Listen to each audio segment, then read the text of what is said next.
Hey, it's the Nerdy Sports Fan. We're doing draft grades and starting in the AFC East as always. And we've already done the Patriots and Bills. So let's get into those Jersey Jets. That's right. Gang Green is, well, they had their first draft with the hand-picked front office from Adam Gase. And I have to say, it actually looks a hell of a lot more cohesive this offseason than last offseason. It looks like they're actually addressing needs instead of just getting shiny new toys. So I didn't like the Le'Veon Bell deal. I don't think Adam Gase liked the Le'Veon Bell deal, and that's why he gave the previous GM the boot. Yeah, this one was going to be the rubber stamp draft from Adam Gase. It was going to be exactly what he wanted for the team.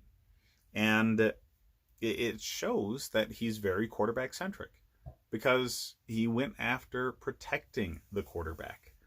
I'm not as high on Mekhi Becton as other people are, but for the talent he has and where you were drafting, he was the obvious pick. Mekhi Becton is a mountain of a human being, but he's relatively new to football compared to other people that were being drafted at left tackle.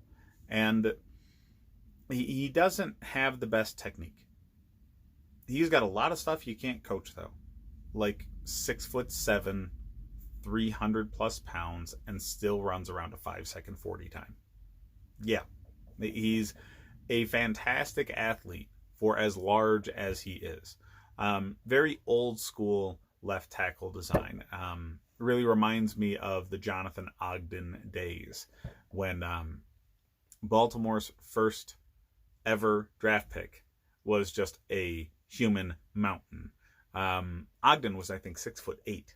So yeah, getting a monstrosity of a left tackle shows your quarterback that you want to keep him upright. And that wasn't where it ended. Okay. I really enjoyed that they went after Denzel Mims. Denzel Mims was one of my favorite receivers in this draft. He's tall, he's fast, and he's had good competition. Okay, Mims is a guy that's gone up against Jeff Gladney and done pretty well. So Gladney is another first-round draft pick, if you're unaware, and he's a corner, went to the Vikings. That's really high-level competition. Wide receiver is a dependent position, and you're really leaning on your quarterback play. Nobody saw the draft of the Baylor quarterback, did they? Oh, no? Yeah. You're dealing with a quarterback who really wasn't going to make anything of himself in the NFL. And you're going up against top flight competition at corner, yet you still have extremely good seasons. Great numbers. Yeah, I don't understand why anybody was down on Mims. This is a guy that through the workout process, people were talking about sneaking into the first round. And you got him in the second, late in the second at that. Yeah, great pick, great value. I really love that. He's going to be an immediate replacement for Robbie Anderson. Now, I also really appreciated Ashton Davis. Ashton Davis that you pick up in the third round, the safety, is one of, if not the fastest defensive backfield players coming out in this draft. He's a track star. He runs a 4.3 40 time. And if you look at his film, he's an extremely willing tackler. The guy flies around with reckless abandon.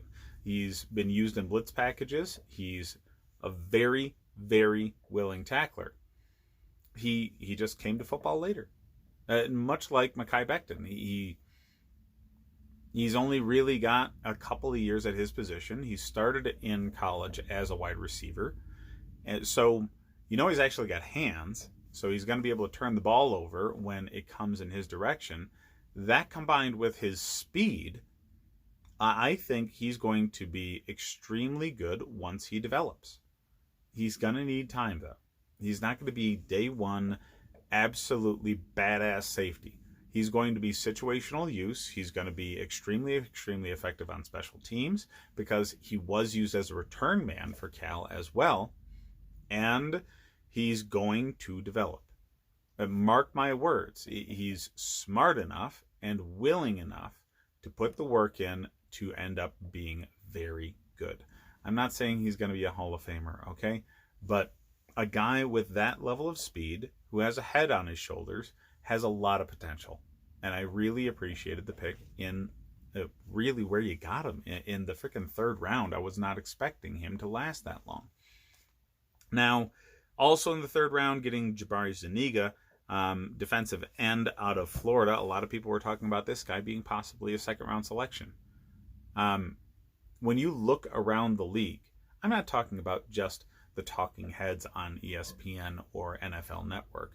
I'm talking about websites that dedicate most of their coverage to this sort of thing. You look at the Draft Network. You look at Walter Football. It's not just me. Zuniga had a lot of fans around the scouting community that had him, as a second or third rounder. So getting him late in the third, that's really good. And it's a position of need on your team. The defensive line has needed some retooling, and Zuniga will be a good shot in the arm for the rotation. It pains me to say this many good things about a Jets draft because I'm a Bills fan, but I also extremely appreciate the running back selection. When you don't like that your previous GM invested too much in Le'Veon Bell, what do? You find a replacement for him. And I'm not saying this guy is going to be an immediate replacement for Le'Veon Bell and you should boot Bell to the curb now. No. I'm saying you got a guy who's going to be a rotational fit. Running back in the fourth round now is much like what running back in the second or third round was 20 years ago. You're drafting a guy with the intent of playing him. All right? That's the spot where you get people that you actually intend on using. Zach Moss or DeAndre Swift, Jonathan Taylor, these are the kinds of guys that used to go in the first round. And now they're going in the second and the third, and you got a guy in the fourth. Okay. It still is a high draft pick for a running back. So it's obvious that they like him enough that he's going to get immediate touches out of the backfield. I don't understand the James Morgan pick. You had, what was it? Jake Fromm was available at the time. And when you look at film from either one of those guys and you understand anything about the interviews that they've had during the process, Jake Fromm is the far superior quarterback to the two. So I don't get that. But I really like everything else, especially the Bryce Hall pickup. So Bryce Hall is a guy that people had going in either the fourth or the fifth. He's a talent that quite possibly could have gone in the second or third if he didn't get hurt. His injury status kept him from putting good film out in his last year in college. And, you got to come out and get into the league when you can. So I get him, still going out there. You kind of have to. So, but you really got a steal there. The Jets ended up having a fantastic draft. I appreciate what they did from beginning to end. It pains me to say, as a fan of a division rival of the Jets, but I'm giving them an A. I just hope that the season doesn't pan out as well for you guys as the draft did. Hit me up in the comments. Let me know what you think. And check out the rest of my videos. I'm doing one of these for every team. And you might learn some things about some of the other teams' draft picks. Thanks for watching, guys.